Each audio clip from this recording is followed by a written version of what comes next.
The rain came in sideways off the Pacific, the way it always did in October in Oak Haven, Oregon, not falling so much as arriving, pressing itself against everything, soaking into the bark of the Douglas firs, pooling in the ruts of logging roads, finding every crack in every window frame of every tired house in town. Oak Haven was the kind of place that had been forgetting itself for 30 years. The big Cascade timber mill had shut down in 1987, and the town had never quite recovered from the amputation.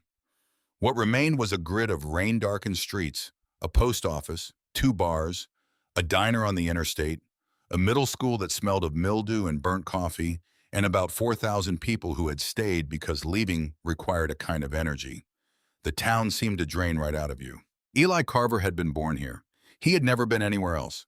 He was 13 years old, 4'9", and weighed somewhere around 90 pounds, depending on whether he had eaten that day.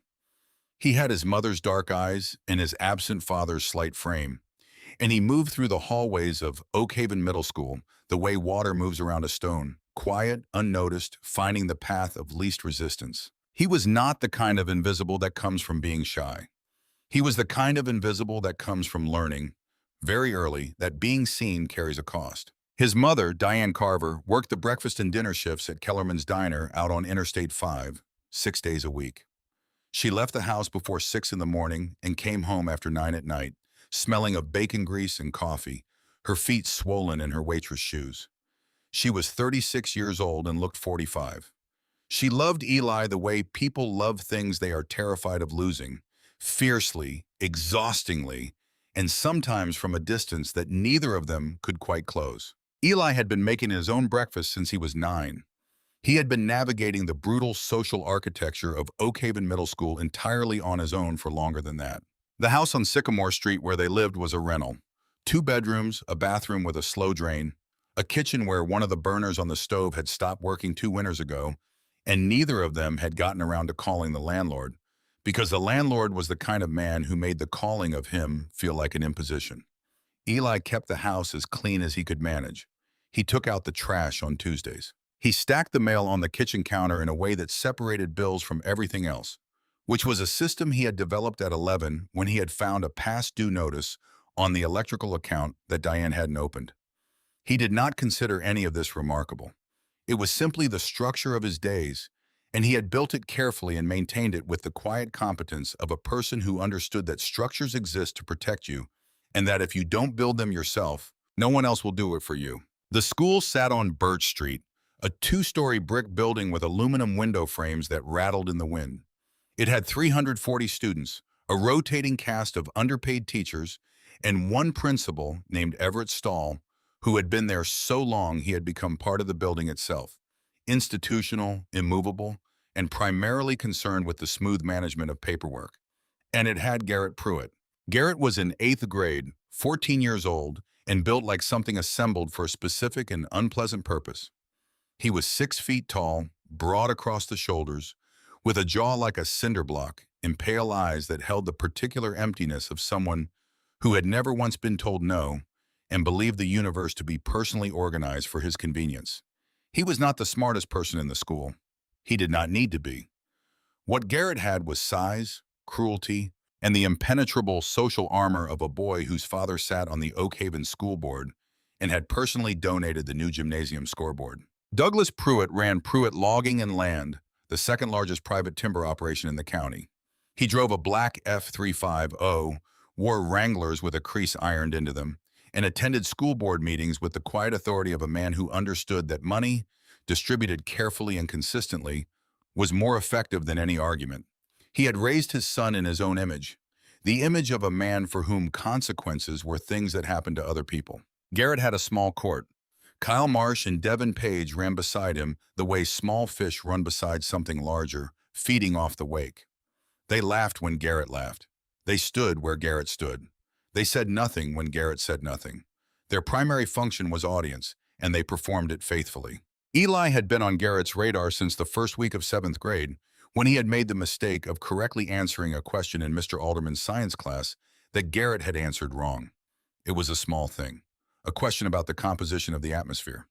78% nitrogen, Eli had said quietly, Not to show off, simply because it was true, and the silence after Garrett's wrong answer had felt like something that needed filling. Garrett had looked at him for a long moment after class.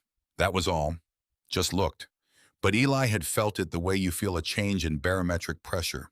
Something shifting in the air around him. Some new and dangerous attention settling onto his shoulders like weight. By October of 8th grade, that attention had become a kind of daily weather system. Predictable. Inescapable. Arriving with the same grinding regularity as the rain. That Tuesday began like most Tuesdays.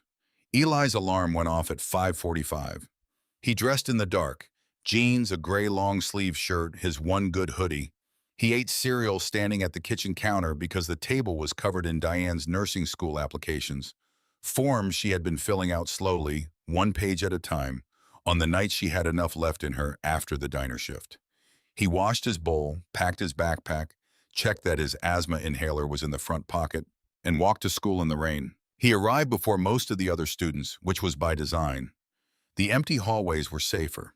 He retrieved his books from his locker, went to homeroom, and sat in his customary seat.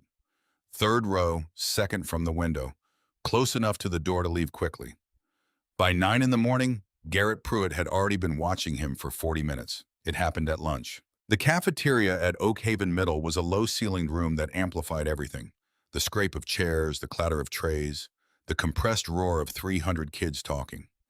Eli moved through the line, collected his tray. Tuesday was chili and cornbread, and turned toward the far corner table where he usually ate alone with a library book. He was 3 steps from the table when Garrett's foot appeared in the aisle. It was casual, almost theatrical in its casualness, the way Garrett extended his leg as if he were simply stretching, as if the collision that followed were an accident of physics rather than an act of intention. Eli went down hard. The tray went up.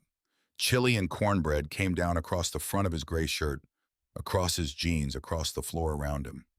The room erupted in laughter, the laughter of 300 kids who were relieved it was not them on that floor, and who expressed that relief by making the sound as loud as possible. Eli lay on the floor for a moment, the cold linoleum against his palms, that sound pressing down on him from all sides. He got up. He did not look at Garrett. He had learned not to give Garrett the satisfaction of eye contact. He retrieved his tray from the floor, collected what remained of his lunch, and walked to the far corner with as much quiet dignity as a 13-year-old boy wearing chili on his shirt could manage. Garrett watched him the whole way, smiling that particular smile, saying nothing. The saying nothing was almost worse than whatever he might have said. It meant Garrett understood that silence was its own kind of power. After school, the counselor's office. Mrs. Taggart was a well-meaning woman who asked Eli if he wanted to talk about what had happened. Eli told her he had slipped. She wrote something on a notepad. He left. That was the Tuesday version. There were Wednesday versions and Thursday versions. There was a Monday version that had involved the boys' bathroom and Eli's backpack being emptied into a sink full of water. There was a version from the previous week that had left a bruise along Eli's ribs that still ached when he breathed too deeply. But what happened the following day, the Wednesday, was different. The Wednesday version was the one that changed things. Eli had his phone, an ancient cracked screen device that Diane had bought secondhand and that could do little more than make calls, send texts, and run a handful of apps. But it had a camera, a small, low-resolution camera that, if held correctly and left protruding slightly from the front pocket of a hoodie, could capture video. He had thought about it for 3 weeks before he did it. He had rehearsed it in his mind, working through the angles, considering the risks. And on that Wednesday morning, he set the phone recording before he walked out of his last class. He did not have to wait long. Garrett found him at his locker at 3:15, the way Garrett always found him, with the unerring instinct of a predator who has mapped his territory completely. What followed lasted 4 minutes and 22 seconds. Eli watched it back that evening, sitting on his bed with the door closed. It was worse to watch than it had been to experience. The audio was clear. Garrett's voice, low, unhurried, enjoying itself, was clear. The sound of Eli's combination lock hitting the floor when Garrett knocked it out of his hand was clear. The sound of Garrett's boot heel coming down on Eli's asthma inhaler, the small plastic crunch of it, was very clear. Eli sat with the phone in his hands for a long time after the video ended. The next morning, he walked to the main office before first period and asked to speak with Principal Stahl. Everett Stahl was 61, gray-haired, and had the look of a man who had spent 3 decades carefully managing his own stress levels. His office smelled of old coffee and laminated paper. He had a photograph of his family on his desk and a plaque on the wall that read, "Every student deserves to feel safe," which someone had given him at a district conference in 2009. He had never removed it, not out of conviction, but because removing it would have required a decision. Eli sat across the desk from him and played the video. Stahl watched it. His expression did not change significantly, but something behind his eyes moved. A small, rapid recalculation.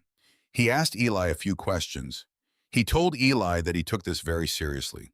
He told Eli to leave the phone with him so that he could review the footage properly. He told Eli to go to class. Eli went to class. What Eli did not see, what he had no way of seeing, was that Principal Stahl picked up his phone 12 minutes later and dialed Douglas Pruitt's personal cell number, which he had saved in his contacts under D. Pruitt Board, with the small instinctive courtesy of a man who understood which calls needed to be made first. He did not know what was said in that conversation. He only knew the result. The following Monday, he was summoned back to Stahl's office. Stahl sat behind his desk with the careful neutrality of a man delivering a prepared statement. He explained that after a thorough review of the situation, the footage on Eli's phone had been found to be of insufficient clarity to confirm the specific nature of the incident. He explained that the school took bullying allegations very seriously and that additional monitoring would be implemented. He explained that Eli was always welcome to come speak with him. He did not give Eli his phone back. He said it had been misplaced during the review process. He was sorry about that. Eli walked out of the office and stood in the empty hallway for a moment. He was 13 years old, and he understood in that moment the full structure of what had just happened to him. Not through bitterness or outrage, through something colder and more useful than either of those. He understood that the institution of this school was not arranged against him exactly. It was arranged for other things, for smoothness, for continuity, for the preservation of relationships that kept the lights on and the scoreboards functional. He was not a priority. He was a friction, and frictions in well-managed institutions get reduced to their minimum. He put his hands in his pockets and went to class and said nothing about it to anyone. That Tuesday, the Tuesday that mattered, came cold and fast. The week had been bad. Garrett, perhaps sensing the failed complaint or simply running on the natural escalating rhythm of his cruelty, had become more direct. On Thursday, he had cornered Eli behind the gym with Kyle and Devin flanking him, and had shoved Eli hard enough into the chain-link fence to leave the diamond pattern pressed into the skin of his forearm. On Friday, Garrett had waited for him at the edge of the school property, off school grounds technically, which Garrett understood instinctively as a jurisdictional boundary, and had said things quietly and at close range that Eli had spent the weekend trying to unhear. Tuesday morning, Eli dressed in the dark. He checked his inhaler. Garrett had smashed the last one, and Diane had gotten him a new one, secondhand from the pharmacy, the kind you had to prime 4 times before it worked. He put it in his front pocket. He ate his cereal. He walked to school in the rain. The school day passed. Eli took notes in 3 classes. He ate lunch in the library. He avoided the main hallway between second and third period, which was Garrett's preferred corridor. By the final bell at 3:15, he had navigated the day without incident and was beginning to calculate his route home. The main road, Cascade Avenue, was the direct way, 12 minutes door to door. But Garrett and his 2 shadows had taken to waiting at the corner of Cascade and 4th, and last week's Thursday encounter had made clear that Eli could not count on the visibility of the intersection to protect him. The alternative was Old Mill Road. Old Mill Road was longer by about 25 minutes and considerably less safe by any conventional measure. A winding 2-lane highway that cut south through timberland before looping back into the residential streets on the far side of town. The road had no sidewalk and very little shoulder. The logging trucks used it. The locals knew to treat it with respect, particularly in the rain, particularly around the section of road the town had called Dead Man's Curve for as long as anyone could remember. A sharp, banked left-hander with sight lines of about 30 feet and a steel guardrail on the outer edge that had been repaired 11 times in 17 years. But Garrett was not on Old Mill Road. Eli made his calculation and pulled his hood up and went south. He walked fast, head down, his sneakers finding the soft edge of the asphalt where it met the gravel verge. The rain was steady and cold, the kind that doesn't announce itself with thunder, just arrives and settles in as if it has always been there. The firs on both sides of the road were massive, their canopy cutting the sky into thin vertical strips of gray. The road curved and straightened and curved again. He was thinking about the nursing school applications on the kitchen table, about whether he should clear them off and set the table for dinner, whether that would seem helpful or presumptuous. He was thinking about the chapter on the water cycle in his earth science textbook that he needed to read by Thursday. He was not thinking about Garrett Pruitt for the first time in several days, which felt like a small private mercy. He heard it before he saw it. The sound came from behind and above, a deep tectonic rumble that seemed to rise out of the road itself, the unmistakable signature of a large displacement V-twin engine running hard through the timber. Not a truck. Something with rhythm to it, something that breathed in a particular way. Two beats close together, a pause, two beats close together. The mechanical heartbeat of a Harley Davidson pushing through the curves of Old Mill Road. Eli stepped further onto the gravel shoulder without thinking about it, giving the road as much room as he could. The sound grew and then everything happened at once. The Harley came around the curve behind him fast but controlled, its single headlight catching the rain in a cone of white. And in the same moment, from the opposite direction, from around the blind corner of Dead Man's Curve, a logging truck came through. No trailer. Running wide the way logging trucks sometimes did when they were empty and moving fast. And the driver knew this road and believed he knew how much room he had. The truck was over the double yellow line by 2 feet, maybe more, its left wheels throwing arcs of muddy water across the road. There was no room. The Harley's brakes locked. The scream of rubber on wet asphalt cut through the rain like something physical. The rider, a massive figure in black leather, had perhaps half a second to make a decision and made it. He laid the bike down rather than hit the truck head-on.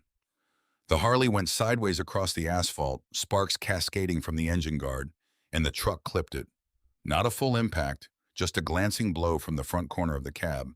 But at that speed, on that surface, it was enough. The motorcycle went airborne. It rose off the road in a slow, terrible arc, 800 pounds of chrome and steel, rotating, and came down off the shoulder into the steep embankment below the guardrail. The rider was separated from the bike in the air, thrown into the blackberry brambles that lined the embankment, crashing through them in an explosion of wet branches, and came to rest against the base of a massive Douglas fir with a sound that Eli would hear in his sleep for years afterward. The bike came down on top of him. Not fully, not the entire weight centered on one point, which would have been instantly fatal. But the engine block, the heaviest single component of the machine, came down across his chest and upper left leg, and the bike settled there, exhaust pipe ticking in the rain, rear wheels spinning slowly against nothing. The logging truck did not stop. Eli stood on the shoulder of Old Mill Road and watched its taillights disappear around the next curve. He stood there for what might have been 3 seconds or might have been 30. The only sounds were the rain and the settling of the wreck below and the rhythmic tick of cooling metal. Then a sound came up from the embankment, low and wet and human. A groan. Eli looked down the embankment. Through the rain and the broken brambles he could see the dark shape of the motorcycle, could see the glint of chrome, could see something large and motionless beneath it, and he could see it clearly even from the road. The slow, dark spread of liquid across the mud and leaves that was not oil and was not water and was not anything good. He should have run for help. He understood this. He understood that he was 13 years old and weighed 90 pounds and had no training and no equipment and no practical ability to affect the situation below. He understood all of this the way you understand things that your brain processes while your feet are already moving. He went down the embankment. It was steep and slick, the mud soft from 3 days of rain. The blackberry canes grabbing at his jacket and drawing thin red lines across the backs of his hands as he pushed through them. He slid the last 6 feet on his knees and came to rest at the edge of the wreckage. The man beneath the motorcycle was enormous, 6'2" at least, with the kind of physical mass that comes from decades rather than gym memberships. He wore heavy black denim, steel-toed boots, and a leather vest over a denim cut, both layers, and across the back of the vest, twisted to the side by the impact, clearly visible in the gray light, a winged skull, detailed and terrible, and above it a rocker that read in heavy block letters, Hell's Angels. Below that, a bottom rocker, Oregon. Eli had never been close to a Hell's Angel before. He had seen them once at a gas station on I-5, a pack of 7 or 8 of them filling their tanks and drinking coffee from the mini-mart in the particular contained way of men who understand that their presence constitutes a kind of statement. He had watched them from the back seat of Diane's car with the specific fascination of a child who has been told something is dangerous and cannot stop looking at it. He took a step backward up the embankment. The man's head moved, heavy, slow, like a clock winding down. His face was broad and dark-bearded, the skin gone the color of old concrete, his eyes trying to focus. They found Eli, and in them Eli saw something that knocked the fear sideways. He saw the same thing he saw in his own face in the mirror every morning before school. Not pain exactly. Not the specific pain of a man with 800 pounds of motorcycle on his chest. Something underneath that. Something older and more fundamental. He saw a person who was trapped, and who knew they were trapped, and who had no way out of it alone. The man's lips moved. His voice came out wrecked and wet. "Kid," he said, "get back, it's going to blow." Eli smelled it then. Raw gasoline, sharp and immediate, coming from the ruptured tank. He could see the fuel pooling in the mud to the left of the engine, spreading toward a nest of shorted wiring at the base of the headlight assembly, where sparks were still throwing small blue-white pulses in the rain. He could run. He was close enough to the embankment to make it in 4 seconds, up the slope, onto the road, away from whatever came next. He was a 13-year-old boy with no particular obligation to this stranger, this enormous, leather-clad stranger with the death's head on his back, who lay in the rain below Oak Haven's most dangerous curve. He stood there for 1 full second, calculating. Then he dropped his backpack in the mud and went to work. The motorcycle's front handlebars were the logical point of leverage. He grabbed them with both hands and pulled. The bike did not move. He repositioned, changed his angle, pulled again, harder, his sneakers finding no purchase in the mud, sliding out from under him. The chrome was slick with rain and blood. He slipped, caught himself on the frame, felt the heat from the engine block against his palm, and yanked his hand back. "Too heavy." The man's voice was barely there. "Kid, save yourself. You need to go." "Shut up," Eli said. He did not recognize his own voice when he said it. It came out flat and direct, and without the tremor he would have expected. He straightened up and looked at the embankment around him. Mr. Brennan's 7th grade science class, simple machines unit, the lever, the oldest tool in human history. A lever long enough, a fulcrum correctly placed, and a child can move what a man cannot.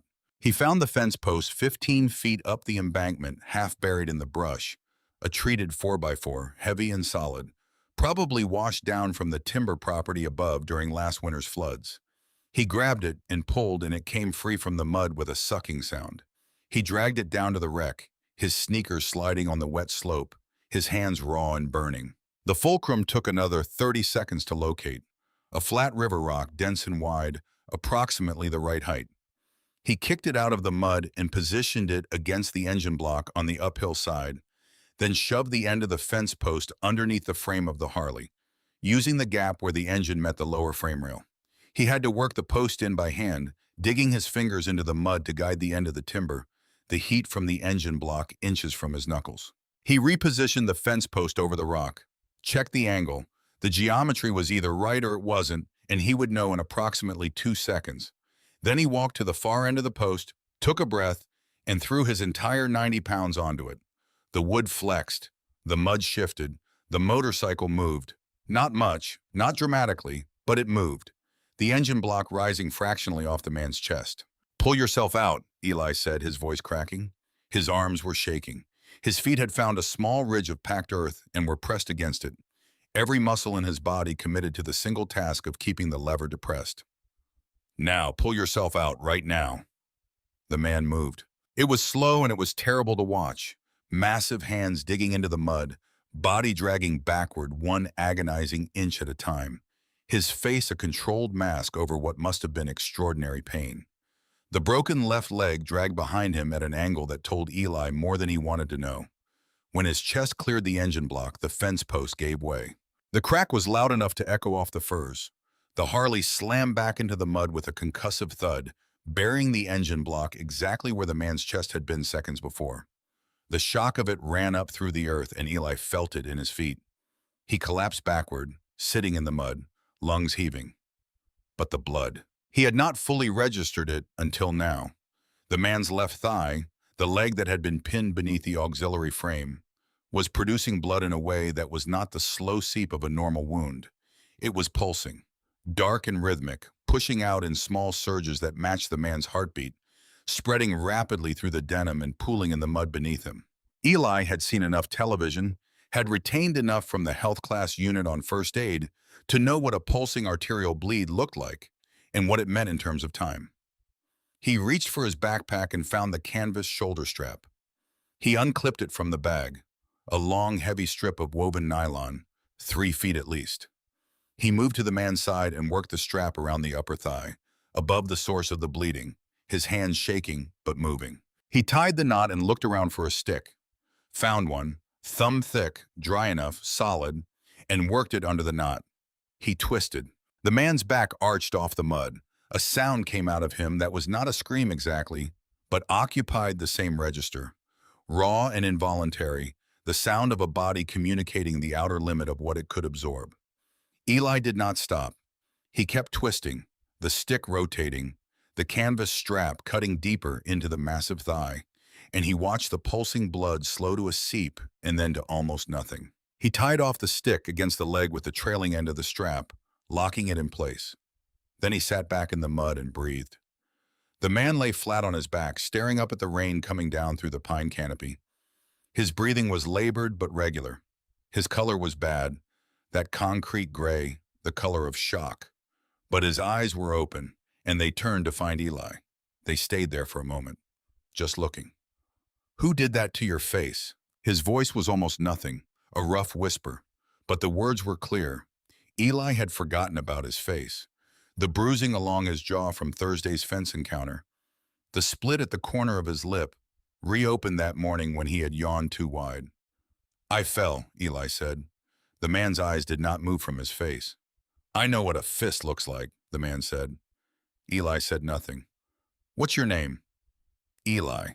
A long pause, the rain, the distant sound of the logging truck that was not coming back. "Eli!" The man's voice was dropping, losing altitude. "My name is Danny. People call me Iron." A pause, a wet cough. "You just saved my life." "You need to stay awake," Eli said. He was already moving, already calculating the angle of the embankment, already thinking about the road above. "I have to get help. You have to stay awake." Danny's right hand moved. Slow, deliberate, the way things move when every movement requires a separate decision. He reached into his vest, inside pocket, and his fingers worked at something. When his hand came back out, it was holding a ring. Heavy silver. A skull, Eli saw, with one eye missing from its socket. Tarnished dark from years of wear, coated now in blood and mud. Danny held it out, and when Eli didn't immediately take it, Danny reached over and found Eli's wrist, and pressed the ring into his palm and closed Eli's fingers over it. "You keep that," Danny said. His eyelids were heavy. "You ever need anything, anything at all, you show that to my brothers." His voice was barely a breath now. "You tell them Iron sent you." His head settled back into the mud. His eyes closed. Eli stood up. He looked at the ring in his mud-caked, blood-streaked hand. He looked at the man lying in the wreckage of his motorcycle in the rain. He looked up at the embankment and the road above it. Then he put the ring in his pocket, grabbed the mud-slick slope with both hands, and climbed. He came up onto the asphalt of Old Mill Road and straightened up and put himself in the center of the lane and waited. The headlights came around the curve 40 seconds later. A pickup, a local logging rig, a man coming home from the mill. He hit his brakes hard when he saw the boy standing in the road, arms out, face and hands and jacket covered in mud and blood. The truck stopped. The driver's window came down. Eli said, "There's a man down the embankment. His leg is bleeding and he's unconscious. You need to call 911 right now." The driver looked at the boy. He looked at the guardrail where it was bent and broken from the motorcycle's passage over the edge. He reached for the CB radio mounted under his dash. Eli walked to the edge of the road and sat down on the guardrail and looked down at the dark shape of the wreck below in the rain. In his pocket, the ring pressed against his thigh, cold and heavy and real. The sirens arrived in 9 minutes. 2 Oregon State Police cruisers and an ambulance, lights strobing red and blue through the rain and the timber. Paramedics went down the embankment with equipment and flashlights. A trooper came to Eli with a space blanket and questions, and a voice calibrated to the management of traumatized children. Eli answered the questions. He explained about the logging truck. He described the tourniquet. He explained about the lever. The trooper wrote things down and asked Eli if there was anyone he could call. Eli gave him Diane's number. He watched the paramedics work below. He watched them get lines into Danny's arm and stabilize the broken leg and communicate in the clipped shorthand of people whose job requires them to stay ahead of catastrophe. He watched them load Danny onto a backboard and bring him up the embankment and slide the gurney into the ambulance. The doors closed. The ambulance moved off into the rain, its lights fading around the curve. The trooper told Eli his mother was on her way. He told Eli the man was in critical condition but alive, that the tourniquet had almost certainly made the difference. He told Eli he had done well. Eli sat on the tailgate of the second ambulance with the space blanket around his shoulders and the rain tapping steadily on the aluminum above him. The troopers worked the scene, photographing the skid marks, measuring the distance from the guardrail to where the motorcycle had come to rest. The night pressed in around the edges of the floodlights. Eli reached into his pocket. The ring was exactly as he had felt it. Cold, heavy, silver, the skull's remaining eye catching a small point of light from somewhere. He held it in his open palm and looked at it for a long time. He was not a hero, he understood that. He had done a series of things that needed doing because the alternative was to stand on the road and do nothing. And he had looked at that alternative and found that he could not choose it. That was all. It was not bravery in the way movies describe bravery. It was something simpler and more ordinary than that. A refusal, quiet and specific, to be the kind of person who walks away. He closed his fingers around the ring. Down the road, Diana's old Civic came around the curve, headlights wobbling on the wet asphalt, and stopped behind the police cruisers. He heard her door open before the engine fully shut off. Heard her voice asking the troopers something, urgent and rising. Eli put the ring back in his pocket. He pulled the space blanket tighter around his shoulders and waited for his mother to reach him, watching the rain fall through the floodlights onto the empty road where the Harley skid marks were already beginning to blur and wash away. And for the first time in as long as he could remember, he was not thinking about Garrett Pruitt at all. She held him for a long time in the parking lot where the trooper had waited with him, and he let her, standing inside her arms with his chin on her shoulder, while she breathed unevenly against his jacket. She asked him questions in the car on the way home. Gentle questions, careful questions, and he answered them with the version of the night that contained no Hell's Angels and no ring and no conversation in the mud. Only a boy who had seen an accident from the road and flagged down a passing truck. She looked at him for a long moment when he finished. Then she looked at the road ahead and drove the rest of the way home in silence. And he could not tell whether she believed him or whether she had made the same calculation he had, that pressing further would cost them something neither of them could afford to spend. He showered, he slept. The days that followed passed with the surface appearance of ordinary October. Garrett was absent Wednesday. Eli didn't know why and didn't ask.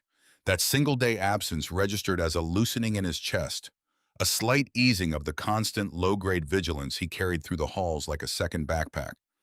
He moved through the day with something approaching normalcy, took his notes, ate his lunch in the library, answered questions in earth science without first checking to see who was watching. But Thursday, Garrett was back. By the following Monday, the escalation had become concrete. It began with small things. Garrett and Devin appeared at Eli's locker between second and third period and stood close enough that Eli had to edge around them to reach his combination lock, their silence designed to communicate that they could make this physical at any moment and had chosen, for now, not to. On Tuesday, in the lunch line, Kyle Marsh stepped on the back of Eli's shoe hard enough to send him stumbling into the student in front of him, and when Eli turned around, Kyle was looking at the ceiling with the blank innocence of a boy who had no idea what had just happened. On Wednesday of that second week, Garrett cornered him in the stairwell between the gym and the main building. Not in a group this time. Alone, which was somehow worse, the one-on-one encounter stripping away the pretense of randomness. Garrett put his forearm across Eli's chest and pressed him back against the cinder block wall and leaned in close. "You went to stall," Garrett said. His voice was conversational, pleasant almost. "With your little video." Eli said nothing. "My dad thought that was pretty funny," Garrett said. "He said you should probably learn how things work around here." He smiled. "So I'm going to help you learn." He took the glasses off Eli's face, held them up, looked at them as if they were mildly interesting. Then he bent them slowly, not snapping them, just warping the frame, twisting one arm out of alignment, and handed them back. "You should be more careful," he said, and walked away down the stairs. Eli stood in the stairwell and looked at the bent glasses in his hand, put them back on his face, the frame now sitting crooked, one lens angled slightly downward.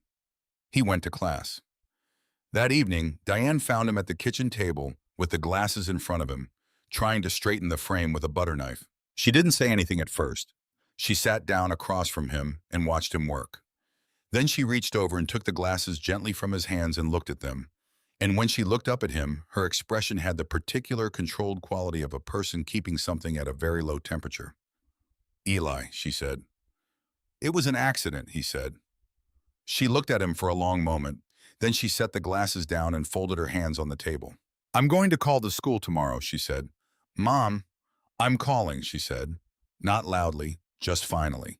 She called the next morning before her shift, standing at the kitchen counter in her diner uniform, with the phone against her ear and a photograph of Eli's warped glasses on her phone ready to send. Eli heard her voice from his room, steady and clear, explaining, not pleading. And then a pause while Stahl responded. And then her voice again, asking a specific question about procedure and documentation. He went to school before she hung up. 2 days later, she had an appointment with Stahl in person. She took the photographs of Eli's bruises, the ones along his ribs from the fence encounter, the one along his jaw.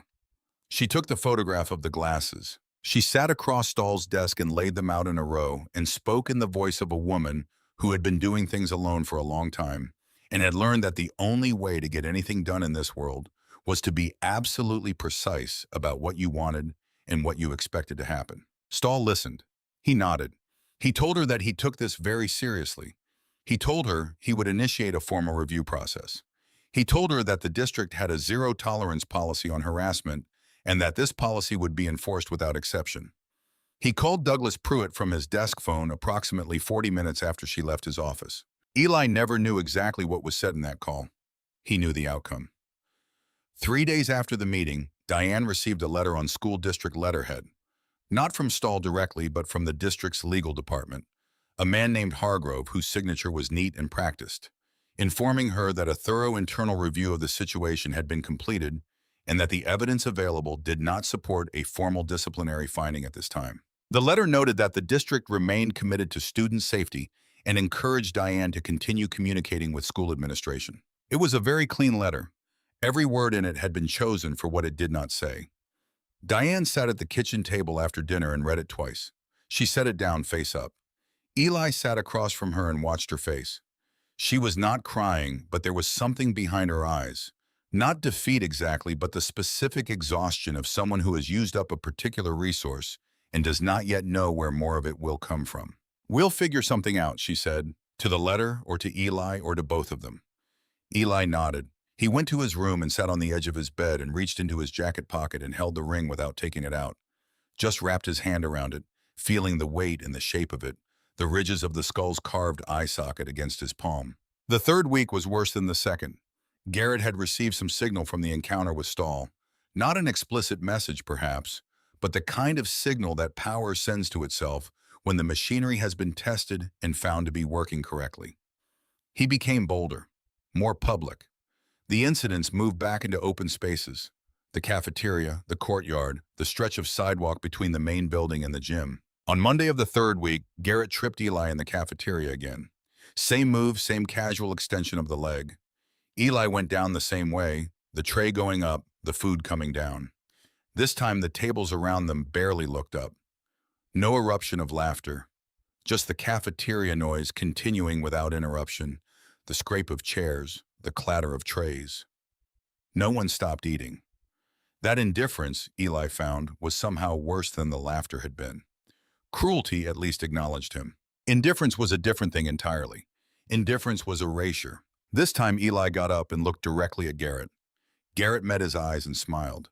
Just smiled pleasantly, the way you smile at something small and harmless. Eli picked up his tray and walked to the far corner table, and when he sat down, he realized his hands were shaking. Not with fear exactly, but with something that had been accumulating for 3 weeks, pressing against the inside of his ribs, looking for a way out. That Sunday, the 22nd day since the accident, Eli was eating breakfast when Diane left the morning paper on the table before heading out for her shift. He moved it aside to make room for his bowl, and the headline caught his eye. He set the bowl down. The article was at the bottom of the front page of the Oak Haven Tribune, below the fold. Small, 2-column inches.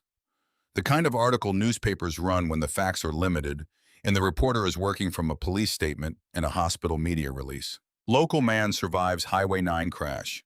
Daniel R. Rourke, 41, of Oak Haven, was listed in stable condition at Oak Haven County General Hospital following a motorcycle accident on Old Mill Road on October 14th. Rourke, who suffered multiple fractures and significant blood loss, is recovering in the hospital's intensive care unit. A spokesperson for the Oregon State Police noted that an unidentified Good Samaritan at the scene had applied emergency first aid that medical personnel credited as life-saving. The investigation into the hit-and-run logging truck remains open. Eli read the article twice. Then he folded the paper, put it on the kitchen counter, and sat for a while at the table with his hands around his cereal bowl thinking. Danny Rourke was alive. He was in the ICU at County General, which was on Millbrook Road on the north side of town, 3 miles from where Eli was sitting. He had been alive for 22 days, and the article said stable, which was better than critical, which was what the trooper had said on the night of the accident. Eli had thought about Danny intermittently over the past 3 weeks, but in an unfocused way, the way you think about things that are outside your sphere of influence.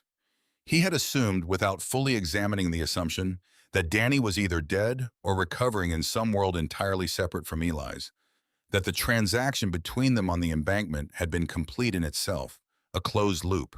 But now, sitting in the kitchen with the paper folded on the counter and Diane's nursing school application still covering half the table, Eli found himself thinking about something different. He had not gone to that embankment to be owed anything. He had gone because the alternative was unacceptable. But in the 3 weeks since, he had been living with a question he hadn't consciously formed until this moment. Was the man he had saved someone worth saving? It was not a simple question. He understood that. It had no clear answer he could arrive at by logic or research. But he needed to ask it in person, face to face, the way you need to do certain things in person, because doing them any other way is a way of not doing them at all. He put his bowl in the sink, retrieved his jacket from the hook by the door, and walked north on Cascade Avenue toward Millbrook Road. County General was a 4-story concrete building that smelled of industrial cleaner and recirculated air. Eli had been in it once before, when he was 10 and had broken his wrist falling out of the oak tree behind their rental house. He remembered the fluorescent lights and the linoleum and the particular institutional patience of a building that had been absorbing human crisis for decades without being significantly altered by any of it. He took the elevator to the 3rd floor. The doors opened and he stepped out and stopped. The ICU waiting area and the corridor beyond the double doors looked like a staging ground for something. 6 large men occupied various positions along the hallway, some sitting, some standing, one leaning against the wall with his arms crossed and his eyes moving across the space with a slow, professional attention that cataloged everything in it. They wore heavy denim and leather, boots with thick soles, and cuts, the sleeveless denim vests that served as the formal dress of their specific world, adorned with patches and pins and the death's head that Eli now recognized immediately. 2 nurses behind the station at the far end of the corridor were speaking to each other in low voices, their body language communicating the specific tension of people who are responsible for a space that is temporarily not under their control. Eli stood by the elevator and assessed the situation. The largest man in the hallway was also the closest. He was seated in a plastic chair that appeared structurally unequal to the task, with a blonde beard braided at the bottom and a scar that ran from his left cheekbone down to the line of his jaw. His cut bore a patch that read SGT at arms and a name rocker below it. Brick. He had the stillness of a man who has learned to conserve energy for moments that actually require it. And when Eli stepped off the elevator, those pale eyes found him immediately and did not move. Brick looked at Eli for a moment. Then his expression shifted. Not exactly softened, but recalibrated, the way a large dog recalibrates when it realizes the approaching figure is not a threat, but rather something that requires a different kind of attention. Help you with something? His voice was low and measured, the voice of a man who rarely needed to raise it. I'm here to see Danny Rourke, Eli said. The corridor was not loud, but several of the men in it had been producing background sounds. Low conversation, the creak of leather, the scrape of boots on linoleum, and those sounds stopped when Eli said Danny's name. He felt the shift in attention without looking for it, the way you feel a change in temperature. Brick looked at him steadily. Is that right? He was in an accident on Old Mill Road 3 weeks ago, Eli said. I want to know if he made it. Visiting hours for the ICU are family only, Brick said. I know, Eli said. I'm not family. Something moved behind Brick's eyes. Not suspicion exactly, calculation. What's your name? Brick said. Eli Carver. Nothing registered on Brick's face at the name.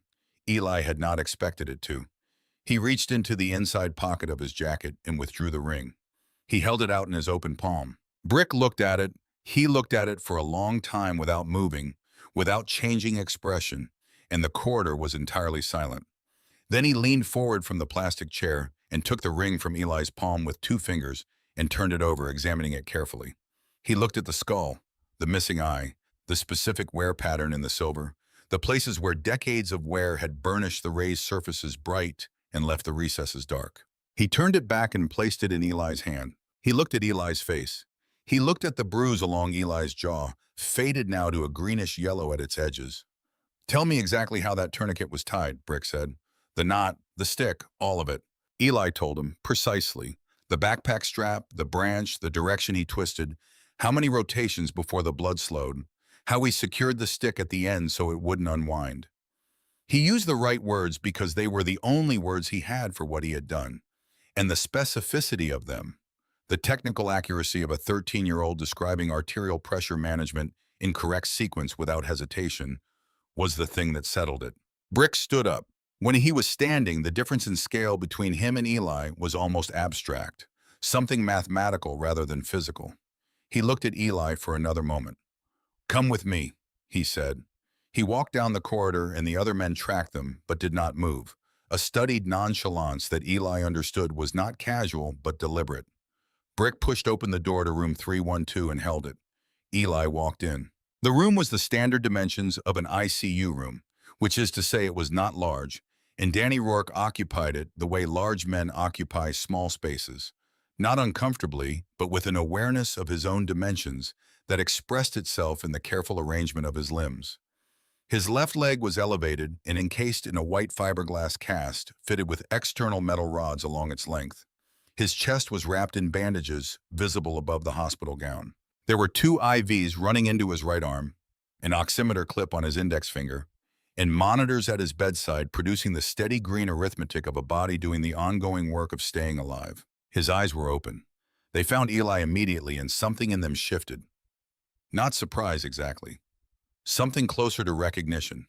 A man seeing the face he had been trying to reconstruct from memory for 3 weeks, finally made real and standing 3 feet from his bed. Well, Danny said. His voice was rough, lower than Eli remembered from the embankment, but steady. The mechanic. You look terrible, Eli said. A short, sharp sound came out of Danny. Not quite a laugh, something between a laugh and a wince. He pressed his hand against his ribs. Don't make me do that. He gestured with his chin toward the plastic chair beside the bed. Sit down. Eli sat. Brick took his position by the door without being asked. The same economy of presence, making himself part of the architecture of the room. Danny looked at Eli for a moment, not the way adults usually looked at him. Over him, past him, through him, directly at him, with the full attention of a man who was accustomed to assessing things accurately. The doc told me 3 minutes, Danny said. Said whoever tied that knot 3 minutes was all the margin I had. He paused. They said a kid did it, used a backpack strap and a stick. He looked at Eli's hands, the palms, still faintly marked with the healing lines where the chrome and the blackberry canes had opened the skin. That was you. Yes, Eli said. Danny nodded slowly, as if confirming something he had already known. Why? Eli considered the question. It was the right question. Not thank you, not how, but why. It was the question Eli had been turning over in various forms for 3 weeks. You were trapped, Eli said. And there wasn't anyone else. Danny was quiet for a moment. That's it? That's it. Danny looked at him for another long moment, Then he asked, "What do you want to happen?" Eli blinked. "What?" "You came here. You walked 3 miles to a hospital to see a man you don't know." Danny's voice was even, unhurried. "I'm asking what you want. You could have stayed home. You came here instead. What do you want to happen?" No one had ever asked Eli that question. Not his teachers, not the counselor, not Stahl, not Diane, not out of indifference in Diane's case, but because the circumstances of their lives had not left much room for it. "What do you want?" The question sat in the room between them, and Eli looked at it seriously, the way it deserved. "I wanted to know if you made it," Eli said. "Why?" Eli thought about this carefully. "Because I needed to know if it was worth it," he said. Danny's expression did not change, but something in his eyes did. Something that registered the answer and weighed it and found it honest. "And," Danny said. Eli looked at the ring in his hand, the skull, the missing eye. He put it on the small table beside Danny's bed. "I don't know yet," he said. He stood up. He put his hands in his pockets and looked at the man in the hospital bed, the tubes and the monitors and the fiberglass cast and the wrapped chest. And then he turned toward the door. "Eli." He stopped. "Sit back down," Danny said. Not a request exactly, not a command. Something in between, something that expected compliance without demanding it. Eli sat back down. Danny looked at him for a moment. His eyes moved to the bruise along Eli's jaw, the way they had on the embankment. "Who?" Eli said nothing. "On the road," Danny said. "I asked you who hit you. You said you fell." He paused. "You're still wearing it 3 weeks later. Same pattern, different age. That's not falling." Eli looked at the floor. "I'm not going to do anything without you telling me," Danny said. "I'm just asking." There was something in the room, in the quality of Danny's stillness, in the unhurried patience of it, that did something Eli hadn't expected. It created a space, actual space, like the air in the room had rearranged itself slightly. And in that space, Eli found, without particularly intending to, that he was talking. He told Danny about Garrett Pruitt. He told it plainly, without drama or self-pity, the way you tell things to someone who has indicated they want the facts rather than the performance. He told him about the cafeteria and the stairwell and the glasses and the inhaler. He told him about Stahl and the recording and the letter from the district's legal department. He told him about Diane sitting at the kitchen table reading the letter and what her face had looked like. When he finished, the room was quiet. Brick by the door had not moved, but his jaw muscles had tightened in a way that had nothing to do with remaining still. Danny said, "What do you want to happen?" Again, the same question. This time, Eli understood it differently. Not what are you asking me for, but what outcome do you want? What is the thing that would be right? "I want it to stop," Eli said. "That's all." Danny looked at him. "That's not nothing." "I know. You're not asking me for anything." "No?" Eli said. Danny was quiet for a long moment. He looked at the ring on the table beside him. Then he looked at Brick, the two of them exchanging something in the wordless economy of men who have known each other long enough to communicate without it. Brick gave a single nod. Danny looked back at Eli. "I'm going to tell you something," he said, "and I need you to hear it as something I'm choosing to do. Not something you asked for, not a trade, something I'm choosing." Eli waited. "I owe you a debt," Danny said. "Not a favor, a debt. There's a difference. A favor is something I do because it's convenient. A debt is something I pay because the ledger is wrong until I do." He picked up the ring from the table and held it out. "Keep that." Eli took it. "Now go home," Danny said, "and don't tell anyone you've been here." Eli stood. He looked at Danny one more time. "Was it worth it?" Danny asked. His voice was almost gentle. Eli considered the man in the bed, the monitors, the cast, the bandages, the particular stillness of a large man learning to be still. "Yes," he said, and meant it. He walked out of the room and down the corridor, past the men in their cuts, and pressed the elevator button and waited with his hands in his pockets and the ring against his palm. Behind him, through the closed door of room 312, he heard Danny's voice, low, directed at Brick, and Brick's response, a single clipped sentence. Then silence. He did not know what was said. He took the elevator down and walked home. 2 days later, on a Wednesday evening, Diane was doing laundry. Eli was at his desk doing homework, The water cycle chapter, finally, when he heard her in the hallway outside his room. A pause, then a knock. She came in holding his jacket. In her hand, between her fingers, was the ring. She had found it in the inside pocket when she was checking pockets before the wash. She held it out and looked at him with an expression that was not anger. Something more careful than anger, more serious. "Eli," she said. He put down his pencil. He told her the truth. All of it. The embankment, the fence post, the tourniquet, the conversation in the mud. He told her about Danny giving him the ring. He told her about the hospital 3 days ago, about Brick in the corridor, about the room with the monitors and the fiberglass cast. He told her about the question Danny had asked, both times. Diane sat on the edge of his bed while he talked. She did not interrupt. She did not ask clarifying questions. She sat with her hands folded in her lap and listened the way she listened when something was genuinely important to her, with her whole body completely still. When he finished, she sat for a moment in the silence. Then she got up from the bed and crossed the small room and put her arms around him, and Eli felt her breathing change. A long, slow, unsteady exhale, the sound of something held at tension being carefully, deliberately released. She held him for a while. He let her. When she stepped back, her eyes were wet. She looked at him the way she sometimes looked at him when she thought he couldn't see her doing it, with that particular expression that contained both tremendous love and tremendous fear, the two so bound together in her that they had become almost the same thing. "You should have told me," she said. "I know," he said. She looked at the ring in her hand. She turned it over once, looking at the skull, the missing eye. Then she placed it carefully on his desk, beside the earth science textbook. "Okay," she said quietly. Not approval exactly, not disapproval. Something more like acknowledgement. A woman recognizing that the world her son was navigating had dimensions she had not fully seen until now. She went back to the laundry. Eli sat at his desk and looked at the ring beside his book for a while. Then he picked up his pencil and found his place in the water cycle chapter and kept reading. The following day, Thursday, Garrett shoved Eli into the bank of lockers outside the gym with enough force to leave a red mark along Eli's shoulder that would darken to a bruise by evening. It was fast and casual.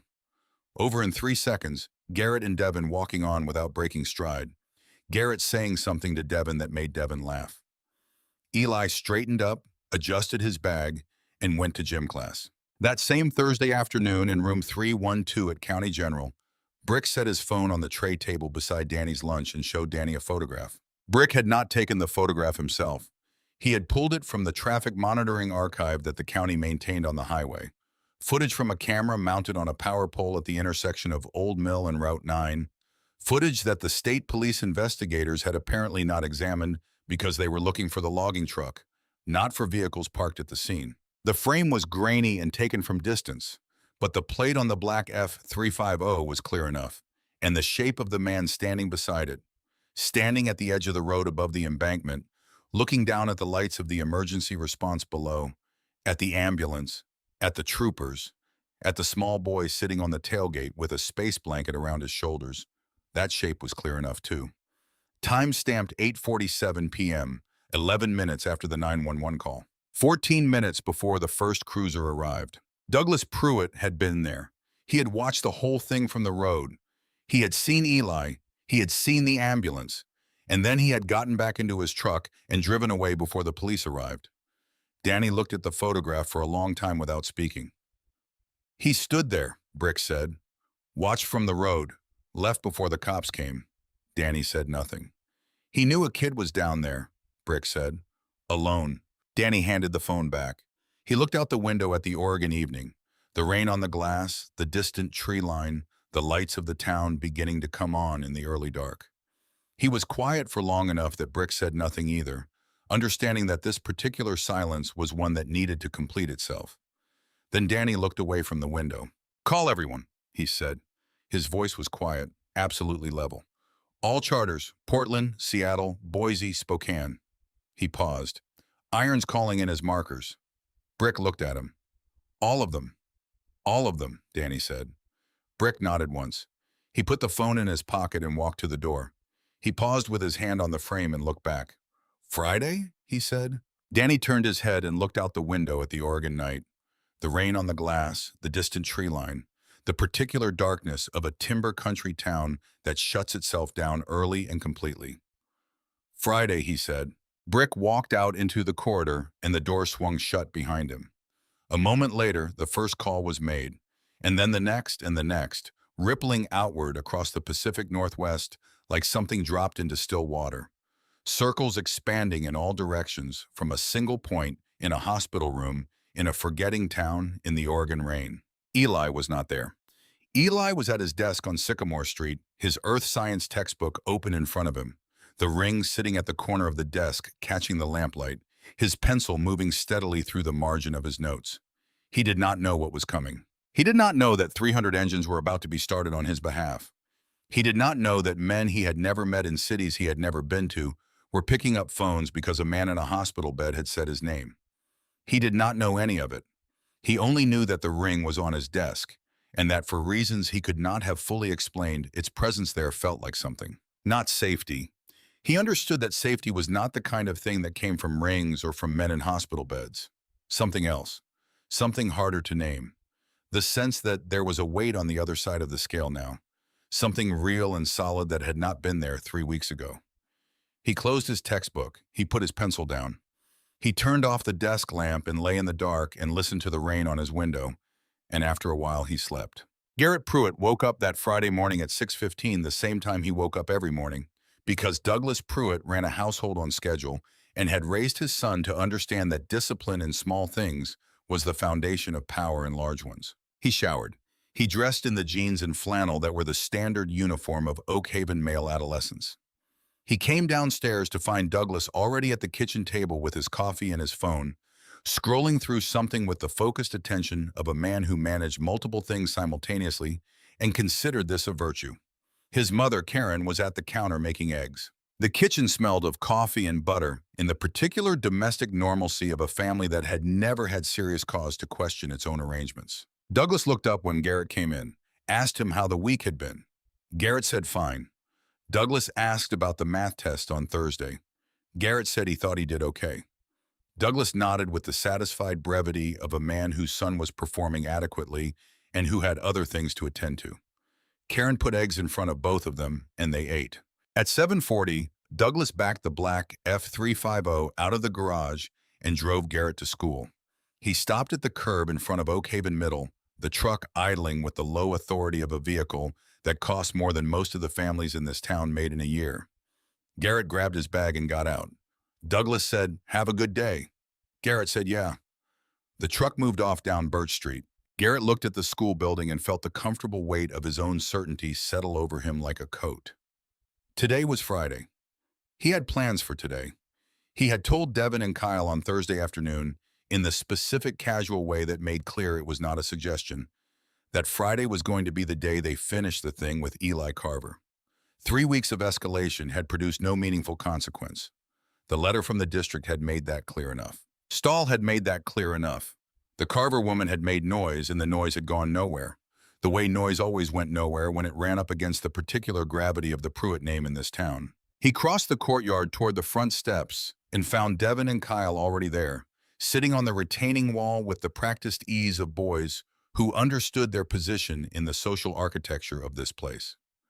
Other students were filtering in from the street, backpacks, hoods up against the light morning chill, the low collective murmur of a school day beginning. Garrett sat on the wall and waited. At 7:53, Eli Carver came around the corner of Birch and Cascade, walking the way he always walked. Head slightly down, pace steady, jacket collar up. He was alone. He was always alone. He was carrying his backpack on one shoulder, and he was not looking at the courtyard yet. Garrett felt the familiar loosening in his chest that came with the approach of something he had already decided was going to happen. He stood up. Devin and Kyle came off the wall on either side of him without being told. Eli looked up when he was about 15 feet out. He saw Garrett. His pace did not change. He kept walking, which was new. There had been a time earlier in the year when the sight of Garrett in his path produced a visible hesitation, a micro-adjustment of direction that was almost imperceptible, but that Garrett had learned to read as reliably as a compass. That hesitation had been gone for about 3 weeks. Since around the time of the accident, though Garrett did not connect these things consciously, He only knew that something in the smaller boy had changed, and that the change required a response. He stepped off the bottom step and planted himself in the center of the path. "Carver," he said. About 30 students in the courtyard went quiet in the specific way that crowds go quiet when the thing they've been peripherally aware of is about to become central. A teacher, Ms. Abrams, English, second floor, was crossing the courtyard toward the main doors, but she was 40 feet away and moving with the focused purpose of someone who had learned not to arrive at certain situations before they resolved themselves. Eli stopped 6 feet from Garrett. He did not look away. He did not look down. He looked directly at Garrett with an expression that Garrett could not immediately categorize. Not defiance, not the hot-eyed anger of a kid who's had enough. Something quieter and harder than that. Something that Garrett had not seen on Eli Carver's face before and could not immediately name. "You're in my way," Eli said. Garrett almost smiled. "Yeah," he said. "I am." He took 2 steps forward, and the ground moved. Not the ground exactly. The air. Something below the air, below the audible range. A vibration that was felt before it was heard, pressing up through the soles of shoes, through the concrete of the courtyard, through the brick of the building. Several students looked down at their feet instinctively, the way people do when they've felt something they cannot yet identify. Then the sound arrived. It came from the direction of Main Street, from the north end of town where Cascade Avenue met the highway. And it built the way serious sound builds, not arriving all at once but accumulating, wave upon wave, each frequency finding the next, the whole of it assembling itself into something that, by the time it reached the school courtyard, was less a sound than a physical force. The window glass in the aluminum frames rattled. A girl near the front steps grabbed her friend's arm without knowing she was doing it. Kyle Marsh turned toward Main Street with an expression of genuine confusion. Then they came over the hill. The first 10 appeared at the crest of Cascade where it met Main, and for a half-second the eye processed them as something other than what they were. A trick of the light, a mirage assembled from rain-washed asphalt and early morning October sun. Then the brain caught up. Then the sound caught up fully, and there was no room for confusion about what this was. Motorcycles. Harley Davidsons, one after another, in a formation so tight and so precise that it looked choreographed. Not a parade, not a procession, something more deliberate than either of those things. The riders were in full cuts, dark leather and denim, the chrome of their machines throwing light in all directions, and they came down Cascade Avenue, filling both lanes completely, their engines cycling through the specific V-twin rhythm that Eli had last heard on Old Mill Road 3 weeks ago and had not, in the weeks since, been able to entirely unhear. The courtyard was completely silent. More came over the crest, and more, and more. The stream of them seemed to have no end. Eli stood in the courtyard and watched and kept watching, and they kept coming. The sound by now so complete and total that it had ceased to be heard in the conventional sense and was instead simply the condition of the air, the weather of the moment. 30, 50, 100. They did not pass the school. The front of the formation turned into the drop-off lane with a precision that required no signal, as if the column had a single nervous system and had made a single decision. They pulled onto the school's front lawn, the big machines rolling slowly over the grass, lining up along the sidewalk, in the curb, and the edge of the parking lot, parking with the disciplined efficiency of men who have done this kind of thing in various forms and understand that how you arrive is itself a statement. They climbed the curb, they lined the street, they blocked the intersection of Birch and Cascade completely, 40, 50 machines across, and behind them the street backed up. A mail truck, 2 pickup trucks, a county roads vehicle, all stopped, all going nowhere. The drivers watching through their windshields with expressions ranging from astonishment to alarm. 2 Oak Haven Police Department cruisers appeared at the far end of Birch Street. They pulled up slowly and stopped. Neither door opened. The officers inside looked at the assembled machines and the assembled men and performed, through the windshields of their cruisers, the rapid mental arithmetic of 2 people evaluating a situation that was far outside the parameters of their normal professional experience. They stayed in their cars. The engines died. Not one at a time, not randomly, but together. A rolling cessation that moved through the assembled machines like a wave, the sound dropping away in sections until the last engine shut off, and the silence that fell over the courtyard and the street was so complete and so sudden that several students near the front of the school took involuntary steps backward, as if the silence itself were a physical thing arriving to fill the space the sound had occupied. 300 men dismounted. They stood beside their machines in the early morning light, and they did not move, and they did not speak, and they did not need to do either of those things because the fact of their presence was sufficient. The death's head was everywhere, on every back, on every cut, on the patches and pins and rings of 300 men from Portland and Seattle and Boise and Spokane who had ridden through the night in the early morning on a debt that one of their brothers had called in. The students in the courtyard had stopped being a crowd and had become a collection of individuals, each processing what they were seeing in isolation. Some had moved toward the building. Some stood frozen where they were. Garrett Pruitt stood in the center of the path where he had positioned himself 30 seconds ago, and he had not moved, and the color had gone out of his face in a way that was complete and immediate, as if something had reached in and turned off a light. Principal Everett Stahl came through the front doors of the school at a pace that was almost but not quite running. He stopped at the top of the steps, looked at the street, and did the thing that men of institutional power do when the institutions they represent are suddenly revealed to be much smaller than they believed. He went very still and became very quiet. From somewhere behind the main formation, moving through the assembled men with the practiced ease of a large object finding its way through a crowd that parts for it instinctively, a custom trike rolled forward. It was low and dark, its engine running in a patient idle, and it came to a stop at the entrance to the drop-off lane. Brick Calloway got off and moved to the back. Danny Rourke stepped down from the trike. He was in his full colors, the Hells Angels cut over a dark flannel, his name rocker and his patches and the death's head visible to everyone in the courtyard and the street. He had the cane in his right hand, a heavy wooden thing with a rubber tip, and his left leg in its cast, and its metal rods moved in the careful, deliberate way of a limb being managed rather than trusted. Every step he took across the drop-off lane and onto the school's front path was a separate decision, a separate small negotiation between his body and his will, and you could see it if you were watching closely. The slight pause before the weight transferred, the controlled way the cane took the load, the jaw set against whatever each step cost him. Brick walked beside him at a distance of exactly 2 feet, close enough to intervene, far enough to make clear that what Danny was doing, he was doing himself. No one who saw Danny Rourke make that walk across the school courtyard would have called it easy.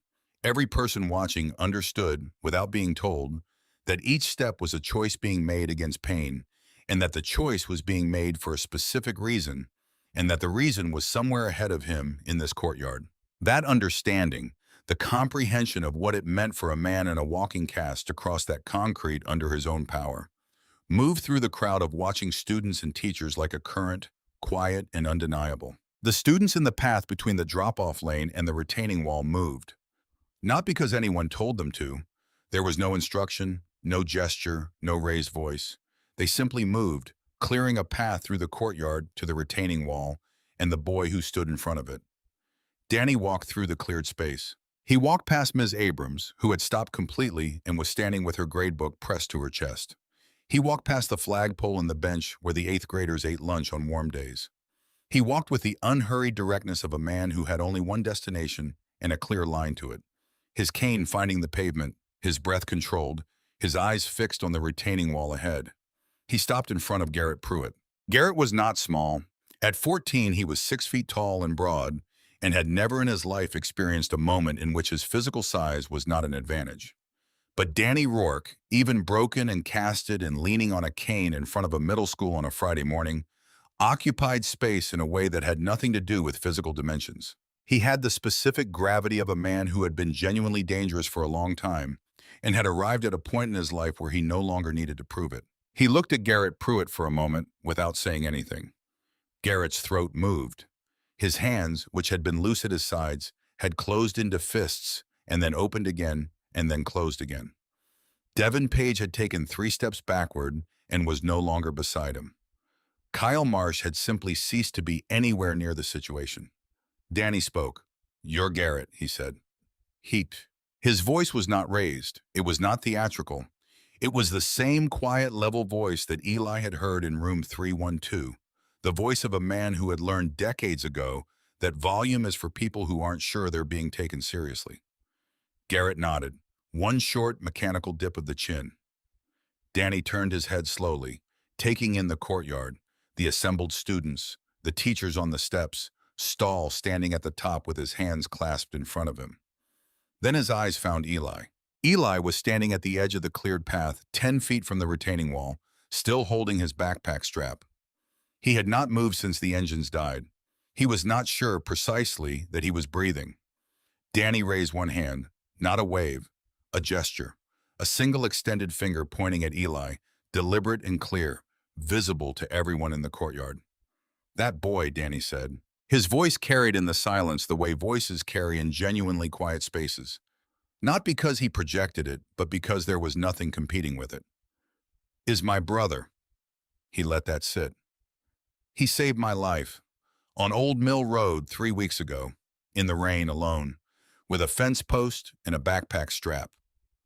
Danny's eyes moved back to Garrett, while your father stood on the road above him and watched and went home. The courtyard absorbed this. Douglas Pruitt was standing at the edge of the parking lot. He had come back, had seen the formation on Main Street from 2 blocks away, and driven back to the school by some instinct that he had not fully examined before acting on. He was standing in his Wranglers and his pressed flannel beside his black F350 with the engine still running, and he heard what Danny said. And every person in the courtyard who turned to look at him saw a man whose fundamental understanding of the protection his name and his money afforded him had just undergone a rapid and significant revision. He said nothing. There was nothing to say that would have helped him. Danny looked back at Garrett. "His blood is my blood," Danny said. "His pain is my pain. That's not a figure of speech. That's how this works." He leaned forward slightly on the cane, bringing his face a few degrees closer to Garrett's eye level. "You look at him wrong. You breathe his air. You think about putting a hand on him or letting anyone else put a hand on him. You don't deal with him. You deal with me. And you deal with the 300 men standing on this lawn." He paused. "We clear?" Garrett's face had done something complicated and involuntary. His eyes were wet. This was not strategic, not performed. It was the simple physiological response of a 14-year-old boy who had been powerful in the way that children are powerful when adults with money arrange the world around them, and who had just encountered something that money could not arrange. "Yes," Garrett said. His voice cracked on the word. "Yes, what?" "Yes, sir," Garrett said. "You owe him something," Danny said. Garrett turned to Eli. In the cleared space of the courtyard, with 300 men watching from the street and lawn and sidewalk, with 30 of his classmates watching from a respectful distance, with Devin and Kyle watching from a position of studied anonymity near the building entrance, Garrett Pruitt looked at Eli Carver. "I'm sorry," he said. "It came out unsteady, broken at the edges, but it came out. I'm sorry, Eli. I swear I won't ever touch you again. I'm sorry." Eli looked at him. He had imagined this, in the abstract way you imagine things you don't actually expect to happen. And in his imagination, it had felt like something enormous. A wave breaking, a weight lifting. Standing in it, it felt different, quieter. Not small, but human scale. A 14-year-old boy crying in a school courtyard. A thing that had seemed like a permanent feature of his world turning out to be temporary after all. "Okay," Eli said. Danny straightened up. He turned toward the steps, toward Stahl. Stahl had the expression of a man who has spent his career managing situations and has encountered one that is not manageable in any of the ways he knows. "You the principal?" Danny asked. "Yes," Stahl said. He had the discipline not to add "sir," but it was close. "You have a student who's been bringing you evidence for months," Danny said. "You've been failing him." He said it the way you state a fact that is not in dispute. "That stops today. We'll be checking in. Regularly." He held Stahl's eyes for a moment. "You understand me?" "Yes," Stahl said again, more quietly this time. Danny nodded once. He turned back to the courtyard. He turned back to Eli. The hardness that was his default expression in professional contexts had not disappeared exactly, but it had moved to one side, making room for something else. Something that looked, on a face like Danny Rourke's, like warmth. The particular warmth that belongs to faces that have had to earn the right to show it. He held out his free hand. Brick was already there with the saddlebag. Danny reached in without looking and withdrew something that he held in his hand for a moment before extending it to Eli. It was a vest, Small, made for a 13-year-old, which meant someone had thought about this carefully, had measured or estimated and ordered or constructed something specifically sized. It was cut from the same heavy leather as the cuts worn by every man on that lawn, dark and oil-smelling and real, and it had no death's head. That particular marking was reserved for men who had earned it through years and through ordeals that Eli did not need to go through. But across the back, in heavy chain-stitched letters on a curved rocker, Oak Haven. And on the front left chest, a small rectangular patch, its edges finished in gold thread. Honorary. Danny held it out. Eli took it. He held it for a moment, feeling the weight of it. Heavier than he'd expected, the leather dense and substantial in his hands. He looked at the patch on the front. Honorary. A word that meant acknowledged from the outside, given rather than assumed. A word that meant seen. He put it on. It was slightly large across the shoulders, and Danny reached out with one hand and settled it, adjusted the collar with a brief matter-of-fact gesture, the way you adjust something to make sure it's sitting right. "Walk tall, Eli," Danny said. "You're never walking alone again." He took a step back. Brick moved up on Eli's left. Holt Decker, who had ridden down from Portland in the dark of Thursday night because an obligation had been called in, and who had spent most of that ride thinking not about the kid, but about the debt itself and what it meant that Iron had called it in for a 13-year-old boy. Moved up on Eli's right. Two large men in full cuts flanking a small boy in a new leather vest on the steps of a middle school in a timber town in Oregon. Brick touched Eli's shoulder briefly. "Come on, son," he said. "We'll walk you in." They went up the steps. The crowd of students parted without instruction.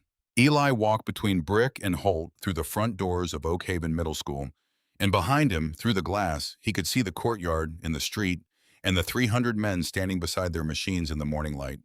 And as he passed through the doorway, the nearest of them, a man he had never met, from a city he had never visited, who had ridden through the night because Iron had called his name, raised his fist. And then the next man, and the next. Not a cheer, not a shout. Silent, one by one, the fists going up along the line of machines and along the sidewalk and across the lawn.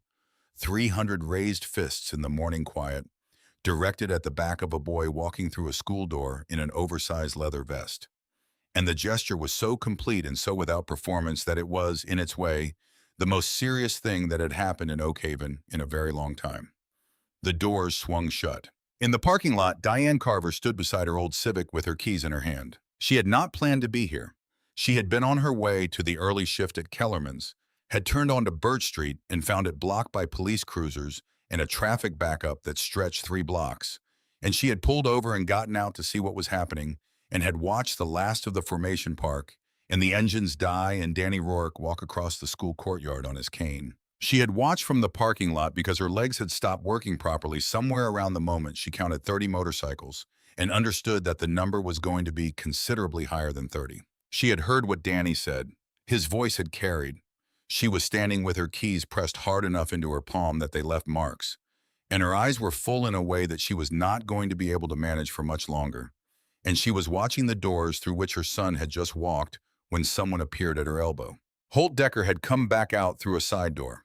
He was a lean man, 50s, with a gray beard kept short and eyes that had the quality of eyes that have revised their opinions about things multiple times and arrived at a version of the world that they were not going to be easily argued out of.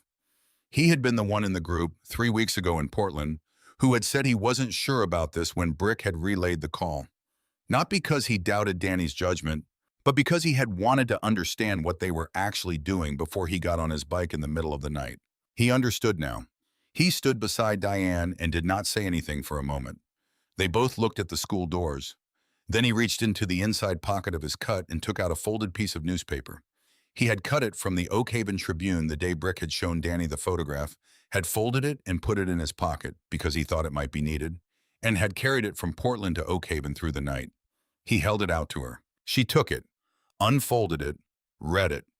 The article was small, 2 inches, the same article Eli had read at the kitchen table 3 weeks ago. But Holt had circled one sentence in pen, a sentence near the bottom. A spokesperson for the Oregon State Police noted that an unidentified Good Samaritan at the scene had applied emergency first aid that medical personnel credited as life-saving. She looked at the circled sentence for a long time. "Ma'am," Holt said. His voice was not soft exactly, but it was careful. "Your boy did that, alone, in the rain, for a man he'd never met." He paused, with a fence post and a backpack strap, in the dark, when he was 13 years old and 90 pounds, and had a bruise on his face that somebody else had put there. He let that sit for a moment. "That's who your son is." Diane looked up from the paper. Through the glass doors of the school, she could see the corridor beyond. Empty now, Eli and Brick out of sight, the building resuming itself around the ordinary facts of a school day. Through the doors to her left, she could see the courtyard and the retaining wall where Garrett Pruitt was still standing, very still, looking at the ground. Through the doors to her right, she could see the street where 300 machines were beginning, very slowly, to move. Not in the urgency of departure, but in the patient assembly of a column preparing to leave. The way it had arrived, with the precision of a single organism that understood its own weight. She pressed the newspaper against her chest with both hands. She did not try to say anything. Some things do not have immediate words, and Diane Carver had been doing hard things alone for a long time, and had learned the difference between the things that could be spoken into and the things that first needed to be held. Holt nodded once, briefly, in the way of a man who has said what needed saying and understands that the rest belongs to her. He walked back across the parking lot toward his machine. In the school corridor, Brick walked Eli to the lockers and stopped. He crossed his arms and looked at the boy for a moment. Eli looked back at him. "You going to be all right?" Brick asked. "Yes," Eli said. Brick held his gaze for a moment. Then he nodded, the same brief economy of gesture, a man who doesn't use movements he doesn't mean. "Good," he said. He turned and walked back toward the doors. Eli stood at his locker and watched him go. The corridor was filling now. Students filtering in from outside, the ordinary machinery of the school day reassembling itself around the extraordinary thing that had just happened to it. Voices, footsteps, the distant sound of a first-period bell preparing itself. He worked his combination. The locker opened. He took out his earth science textbook and his binder and stood for a moment with them in his hands. From outside, through the corridor windows, he heard the engines begin. Not all at once this time, but in a slow rolling ignition that moved down the line of machines from north to south, each bike finding its voice in turn, the whole formation gathering itself back into sound and motion. He heard the deep procession of it moving out of the drop-off lane and back onto Cascade Avenue, heard it building as the column assembled and moved, heard it recede as it went north toward the highway, up toward the crest of the hill where they had appeared 40 minutes ago. He stood at the window at the end of the corridor and watched the last of them go over the hill. Then he walked back to his locker and put the textbook under his arm and closed the locker door. He heard his name, not from a teacher, not from Brick or from Holt or from anyone who had arrived that morning on a motorcycle, from a boy his own age, a seventh grader named Marcus Webb, who had been in his earth science class since September, and who had never in all of that time spoken a word directly to Eli Carver. Marcus was standing 3 lockers down with his backpack half open, looking at Eli with the expression of someone who has just recalibrated something fundamental and is not yet sure what to do with the new information. "Hey," Marcus said, "your name is Eli, right?" "Yeah," Eli said. Marcus nodded slowly, processing. "Cool," he said, in the way people say things when they mean something more than the word itself carries. He went back to his locker. Eli went to class. He sat in his seat, 3rd row, second from the window, and put his textbook on the desk and opened it to the chapter on atmospheric pressure, which was what Mr. Brennan had assigned for today, and he held his pen and looked at the page. The leather vest was over the back of his chair. He could feel the weight of it there, that specific, substantial weight of something real and earned, pressing lightly against the plastic of the chair. In his jacket pocket, the ring pressed against his ribs. Outside, through the window, Cascade Avenue was empty. The machines were gone, the cruisers were gone, the backed-up traffic had cleared. The street looked exactly the way it looked every other Friday morning. Wet asphalt, October light, a mail truck going slowly past the post office. Mr. Brennan came in and wrote something on the board and called the class to attention. Eli put his pen to his notebook. When the school day ended at 3:15, he came out the front doors and crossed the courtyard and went to the sidewalk on Birch Street. The retaining wall was empty. The courtyard was the courtyard, concrete and grass and the flagpole and the bench and the particular end-of-week energy of students becoming themselves again after the compression of the school day. There was no one waiting for him. He turned north on Cascade and walked home. The afternoon had gone quiet the way October afternoons in Oak Haven went quiet, a damp, particular stillness that settled into the spaces between the trees and along the edges of the road, the town drawing breath before the early dark came down. He walked without hurrying, the vest folded and tucked under his arm, and he thought about Danny making that walk across the courtyard, each step costing something real and private, not showing it, choosing not to. He thought about what it meant to choose to do something that cost you, in front of people, for a reason that had nothing to do with being watched. He was beginning to understand something about the difference between what people showed and what things actually cost them. It seemed like an important thing to understand. After dinner, after Diane had come home and held him in the kitchen for a long time without saying much, after she had pressed her forehead against the top of his head and breathed slowly and deliberately the way she breathed when she was trying to hold something steady, he went to his room and sat at his desk. He reached into his jacket pocket and took out the ring. He had thought several times over the past 3 weeks about what it would mean to give it back, about what it would mean to carry it indefinitely, about what Danny had said, "That's yours now, you earned it," and about whether earning something was the same as being ready for it. He set the ring on the desk. He looked at it for a while, the skull, the missing eye, the dark silver of it in the lamplight. Then he picked it up and put it on his right hand. The ring was too large for every finger except his thumb, and his thumb was not right either.